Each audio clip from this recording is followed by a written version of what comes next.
Saudações do crente docente. Está no ar o CDcast, o podcast da sua lição bíblica. Eu sou o professor Igor Jasmin e estamos estudando a revista Corpo, Alma e Espírito, da editora Central Gospel. E hoje teremos a aula da lição de número 12, que tem por título Jesus, verdadeiro Deus, verdadeiro homem. Gostaria de pedir a você que nos acompanha neste momento que divulgue o trabalho realizado pelo crente docente. Para isso, se inscreva no nosso canal, deixe o seu like e acione o sininho para ficar por dentro das nossas novidades. Quero aproveitar também esse momento inicial para estar, em primeiro lugar, agradecendo a Deus por esta rica oportunidade de ministrar a aula. Quero estender esses agradecimentos a todo o corpo organizador e corpo de professores do projeto Crente Docente.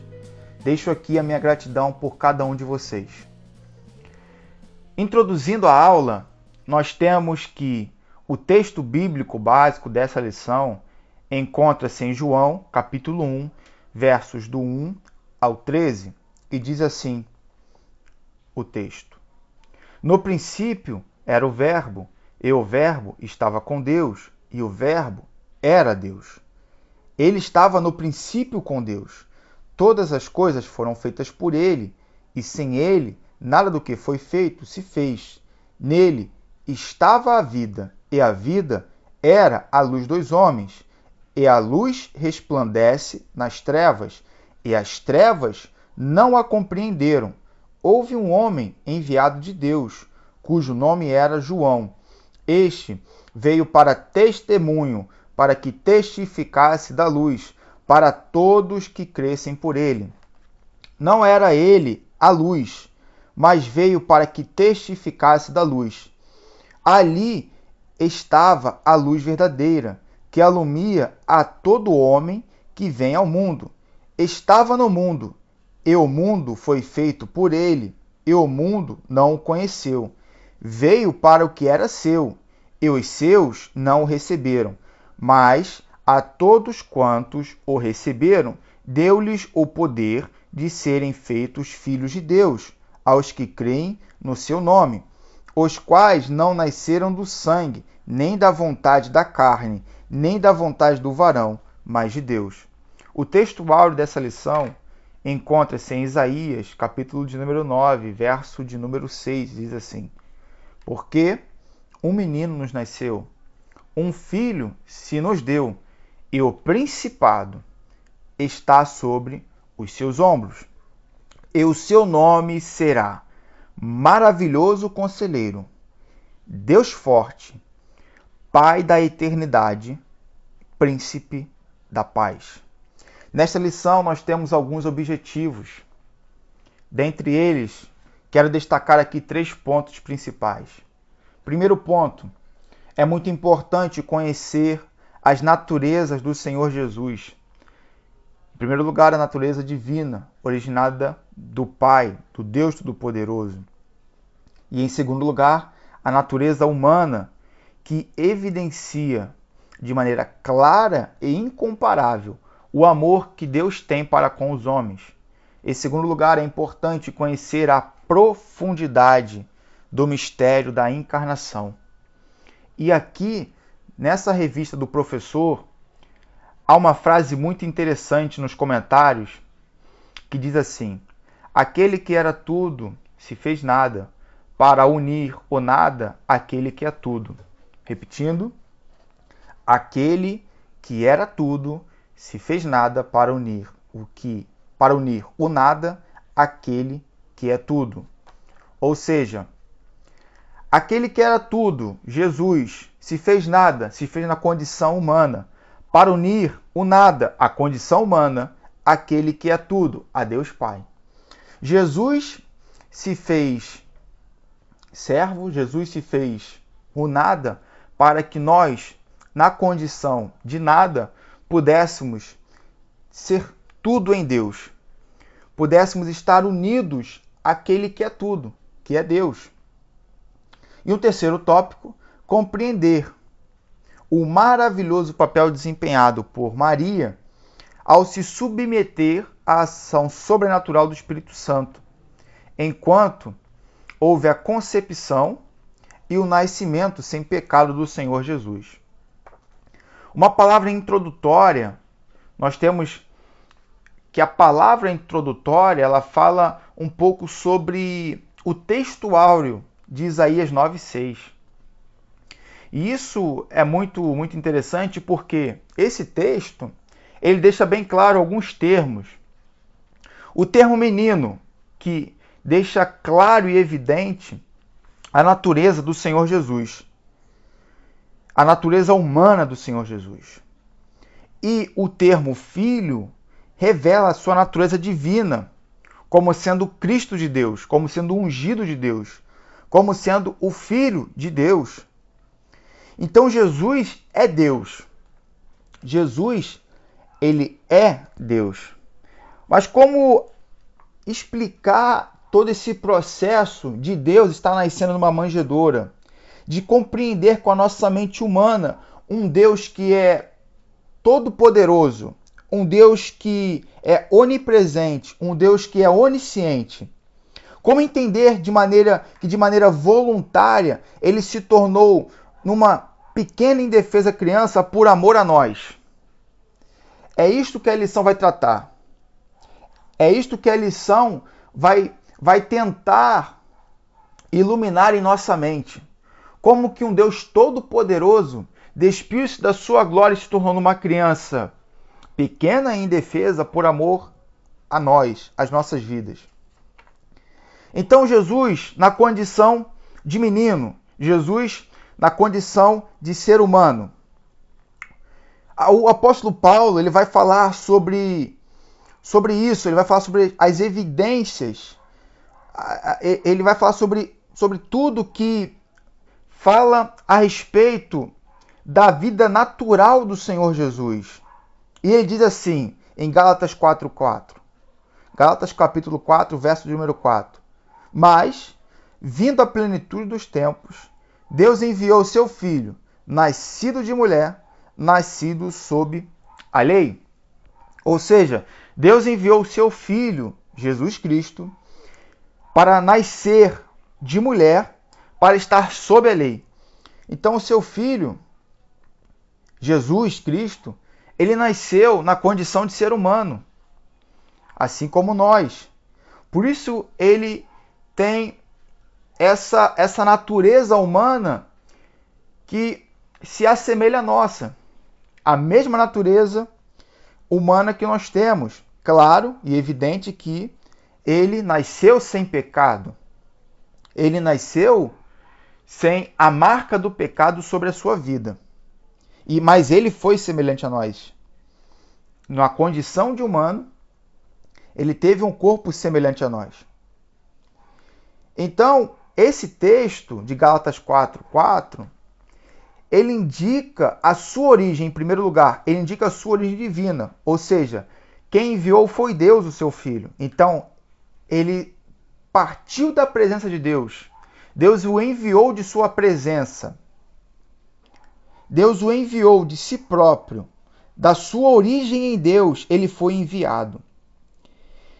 Dessa sua origem divina, ele foi levado até uma mulher, e ele nasceu de mulher. Então isso ressalta o aspecto físico e biológico da composição de Jesus natural, da composição natural de Jesus. Dessa forma que nós entendemos que Jesus, ele é Deus, verdadeiramente Deus, e verdadeiramente homem. Esse é o que a gente chama de um termo mais correto de se falar do que um outro termo que é muito falado, que Jesus é 100% Deus e 100% homem. Na verdade, então, a gente está tratando de 200%. É um ser humano que é composto de duas pessoas. Não é isso que trata. A ideia, a teoria mais próxima daquilo que nós compreendemos como sendo as duas naturezas de Jesus, o mais correto seria falar verdadeiramente Deus, verdadeiramente homem. Isso significa o quê? Jesus ele é integralmente Deus e integralmente também homem, ser humano. Perfeito? Com isso, tem diversas passagens bíblicas que comprovam a humanidade de Cristo. Como homem, na sua condição de homem, ele experimentou as mesmas coisas que experimentamos. Vamos lá? Ele nasceu da mesma forma que todas as crianças. Lucas, capítulo de número 2, verso 7. Ele desenvolveu-se em estatura como qualquer outro jovem. Lucas, capítulo 2, versos 40 e 52. E crescia Jesus em estatura, graça e conhecimento. As três esferas de crescimento do ser humano: em estatura, em graça e em conhecimento. Ele assumiu a semelhança de carne pecaminosa. Mas olha que interessante. Foi aquilo que eu falei anteriormente. Olha que interessante. Mas não o pecado da natureza carnal. Vamos lá. Ele assumiu a semelhança de carne pecaminosa, mas não o pecado da natureza carnal. Isso aqui é algo que muitas das vezes é até de difícil compreensão para a nossa mente limitada. Mas Jesus, ele nasceu de maneira semelhante a todos os seres humanos, a todos os homens. Só que o pecado não estava enraizado na sua carne, porque Jesus não pecou. Não há pecado em Jesus, não foi encontrado pecado em Jesus. Ele é o Cordeiro perfeito. Então destaca-se que, para assumir os nossos pecados, Deus tinha que fazê-lo com um corpo semelhante ao nosso. Isso está lá em Lucas, segunda epístola de Paulo aos Coríntios, capítulo 5, verso de número 21, diz assim: aquele que não conheceu pecado, o fez pecado por nós, para que nele fôssemos feito justiça de Deus. Com isso, nós vemos que Jesus ele veio na sua condição humana, mas ele não pecou. Outras evidências textuais, nós vemos na dimensão física, seu corpo foi concebido no ventre de mulher, e com aquele corpo ele viveu na terra, possuiu carne e sangue, sentiu fome, sentiu sede, se cansou, dormiu, suou gotas de sangue, sofreu, sangrou, morreu. Na dimensão cognitiva, ele era sábio, ele aprendia.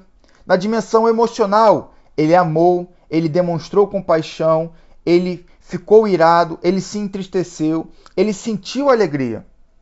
Então aqui está claro e evidente as marcas da humanidade da pessoa de Jesus Cristo. Falando agora um pouco de Jesus sendo verdadeiramente Deus. Diz assim, conhecidamente como o textuário da Bíblia, João, capítulo de número 3, verso 16. Porque Deus amou o mundo de tal maneira que deu o seu Filho unigênito, para que todo aquele que nele crê não pereça, mas tenha a vida eterna. Deus, ele deu, o texto deixa claro que Deus deu, o Filho é dado. O Filho dado é a expressão maior do amor de Deus pelo homem. Jesus, ele é o verbo divino.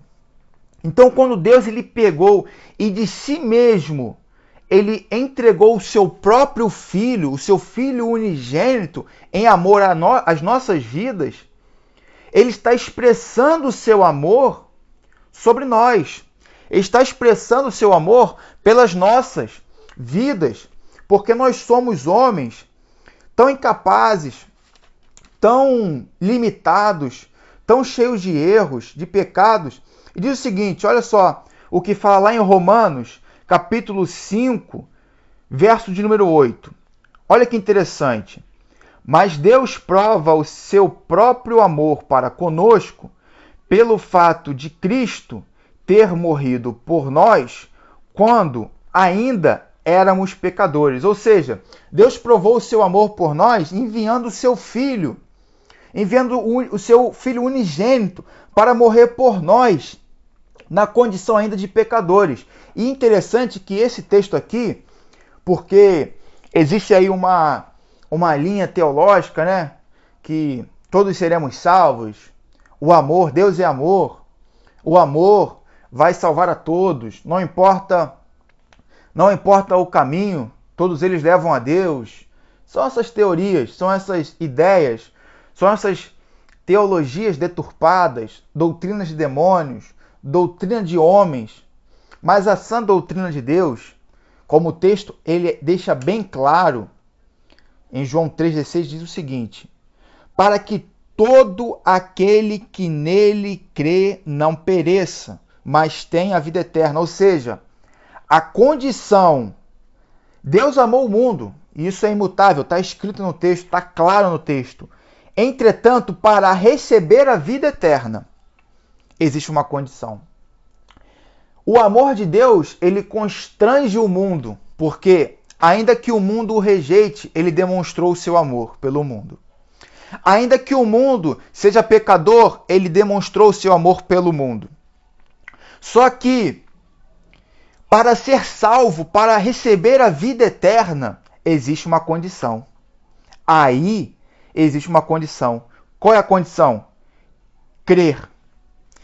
Para que todo aquele que nele crê não pereça. Ou seja, essa questão de que Deus vai salvar a todos, Deus é amor, toda forma de amor é aceitável. Essas teologias que acreditam em salvações por caminhos deturpados. Jesus vai dizer: eu sou o caminho, a verdade e a vida. Ninguém vem ao Pai senão por mim.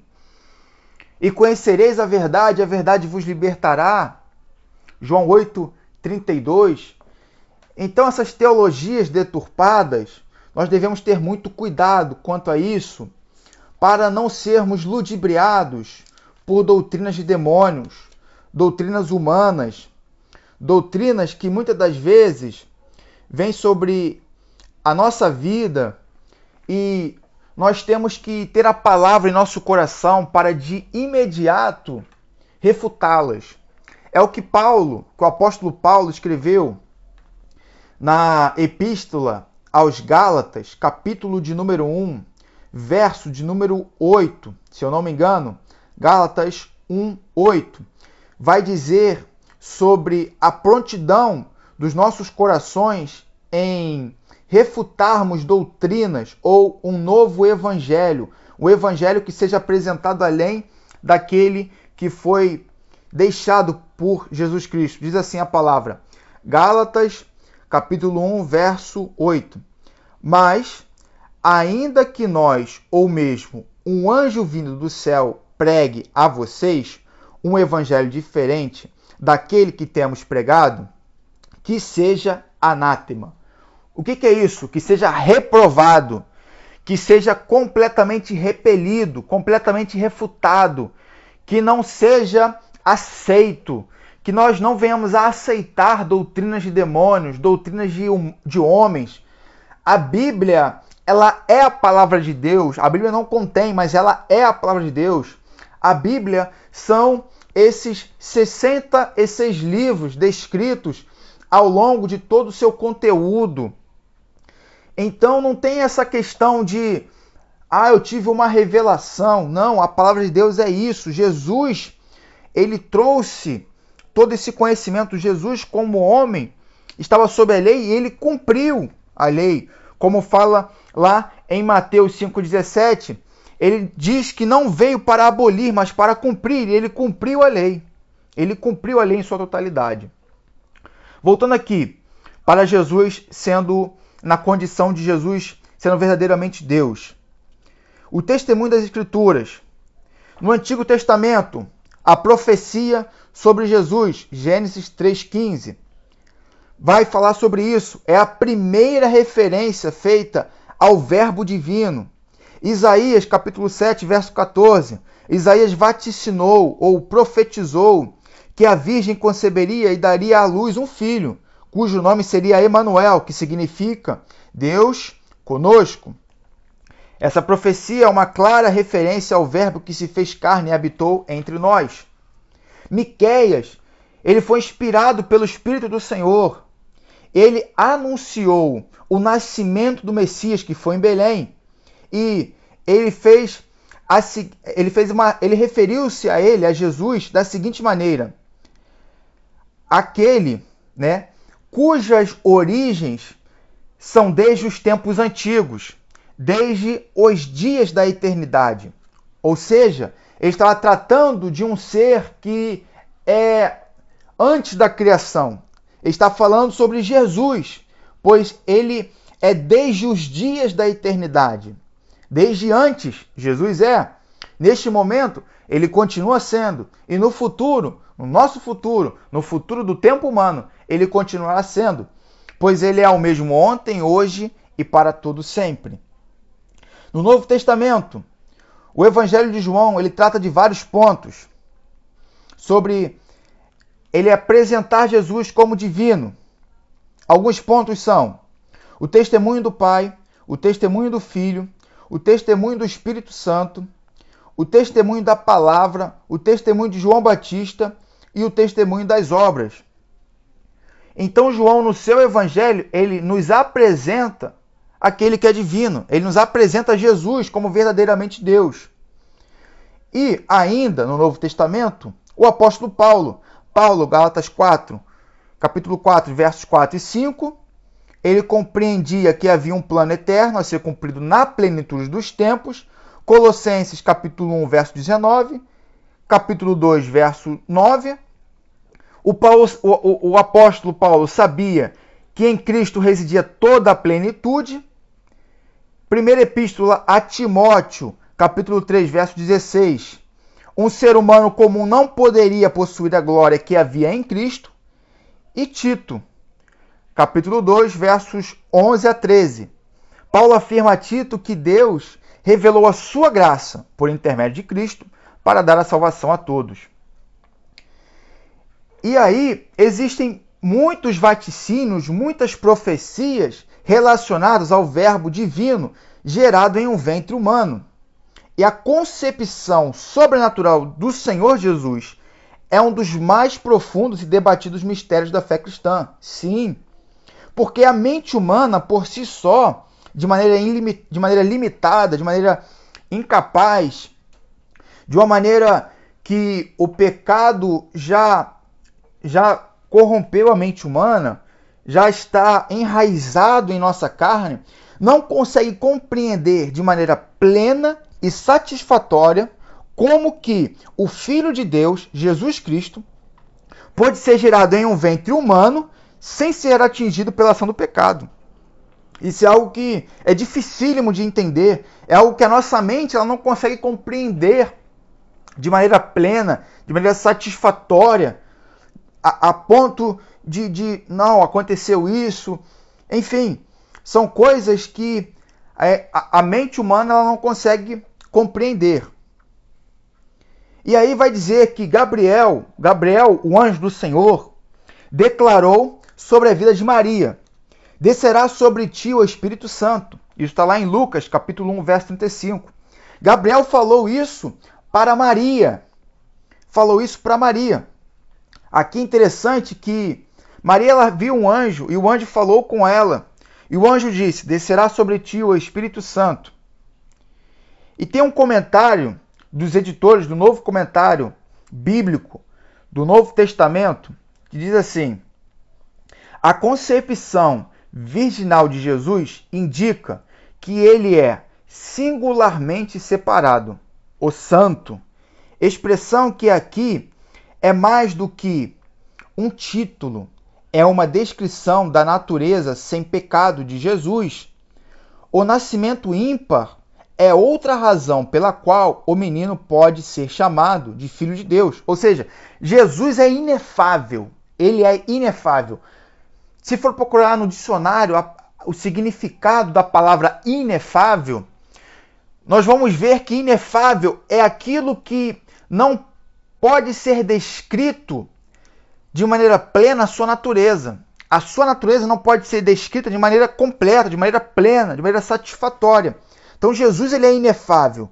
Então quando algo começa a transcender, a extrapolar os limites da compreensão humana, nós chamamos de inefável, chamamos de maravilhoso. É aquilo que está sobre algo que nós não conseguimos tanger com a nossa mente, nós não conseguimos tocar com os nossos pensamentos. Amém? E aí diz o seguinte: a obra de Deus em Maria apresentou algo inédito. Sim, o nascimento por intermédio da raça humana, daquele que é Deus e homem, Jesus Cristo. A semente dará o seu fruto. A primeira profecia bíblica, como nós já citamos, está em Gênesis capítulo 3, verso 15, que é confirmada pela declaração do apóstolo Paulo em Gálatas 4:4, que destaca a semente da mulher como fonte originária do Senhor Jesus. Existe uma verdade científica, que é: a palavra semente está relacionada à forma vegetal, e isso diz respeito ao óvulo das plantas, já fecundado, que será fertilizado na terra. Água ou local propício à formação posterior de um vegetal maduro, ou seja, a semente foi plantada na terra através da vida da mulher, através da vida de Maria. E essa semente, ela foi plantada e gerou frutos. E esses frutos, eles permanecem sendo gerados em nós e através de nós, das nossas vidas. À medida que a conversão, à medida que o cristianismo, que o evangelho de Cristo é pregado, à medida que nós aceitamos em que há conversão, Cristos, semelhanças de Cristos, de pequenos Cristos, estão sendo geradas. Nas palavras do teólogo Albert Barnes, diz assim: isso significa evidentemente que o corpo de Jesus seria criado pelo poder direto de Deus. Olha que interessante, o corpo de Jesus. Quem é o corpo de Jesus? A Bíblia é bem clara em dizer que a igreja ela é o corpo e Jesus ele é o cabeça. Ele é o cabeça. E continua assim a declaração: não foi por geração ordinária, mas como o Messias veio para redimir os pecadores, para fazer expiação por outros e não por si mesmo. Era necessário que sua natureza humana fosse pura e livre da corrupção da queda. Deus preparou-lhe, portanto, um corpo pela criação direta, que deveria ser puro e santo. Olha que maravilha! Olha que lindo esse texto! O corpo de Cristo, ele está crescendo, o corpo de Cristo está ganhando forma, o corpo de Cristo está ganhando estatura, sabe? Está crescendo a cada dia que novas pessoas atendem ao chamado de conversão de vidas, de uma vida entregue às trevas e sendo transferidos para a luz, para a maravilhosa luz de Cristo, da presença de Cristo. Então o corpo que é a igreja de Cristo, ele está ganhando forma, ele está crescendo, ele está se desenvolvendo, ele está frutificando. E é isso que fala essa questão. Jesus Cristo, plenamente divino, plenamente humano, está aí uma outra forma de nós tratarmos das duas naturezas contidas na pessoa de Jesus Cristo. Uma outra forma de se falar também que é bem aceito atualmente. Ou seja, podemos falar Jesus verdadeiramente Deus, verdadeiramente o homem, ou plenamente Deus, plenamente divino, e plenamente homem, ou plenamente humano. No contexto, ou no texto bíblico neotestamentário, a palavra de Deus, ela designa o ser supremo, sobrenatural, criador e mantenedor do universo. Palavras derivadas de Theos referem-se, ou seja, Theos é Deus em grego, de Theos, referem-se à natureza ou estado de ser Deus. Deste modo, ao se afirmar que um ser é divino, está se dizendo que esse ser possui a natureza de Deus ou está no estado de ser Deus. Quando então Jesus, no Novo Testamento, ele é tratado dessa forma, está se dizendo que Jesus ele é Deus. Jesus afirma que Deus é Espírito. João, capítulo 4, verso de número 24. Deste modo, A única maneira de conhecer a face do Eterno é por intermédio de Jesus, a imagem do Deus invisível. Colossenses 1,15. Ao se afirmar que Jesus é divino, portanto, está se dizendo que ele possui em si a plenitude da divindade. Estamos dizendo que ele é Deus, o ser supremo e sobrenatural que criou e sustenta o universo. Esta ideia ela é encontrada em Colossenses 2,9. Colossenses capítulo 2, verso de número 9. Diz assim: porque nele habita corporalmente toda a plenitude da divindade. Nele quem? Em Jesus Cristo. Nele quem? Jesus, verdadeiramente homem, verdadeiramente Deus. Nele habita toda a plenitude da divindade. E o depoimento da teologia? Olha que interessante o que a declaração de Savoy vai dizer. O Filho de Deus. Isso aqui é uma confissão de fé. Essa confissão de fé, ela foi realizada no Palácio de Savoy, em Londres. Cerca de 200 delegados de 120 igrejas participaram de uma conferência no ano de 1658. E eles concordaram por unanimidade acerca de uma confissão de fé, disciplina e ordem. Olha que interessante a declaração de Savoy. O Filho de Deus, a segunda pessoa da Trindade, sendo verdadeiro e eterno Deus, da mesma substância e igual ao Pai, quando chegou à plenitude dos tempos, tomou sobre si a natureza humana, com todas as propriedades essenciais e enfermidades comuns, embora sem pecado.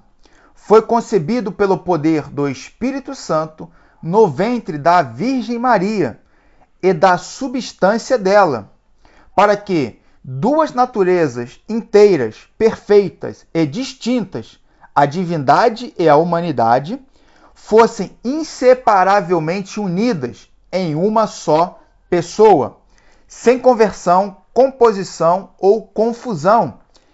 Esta pessoa é verdadeiro Deus e verdadeiro homem, mas um só Cristo, o único mediador entre Deus e o homem.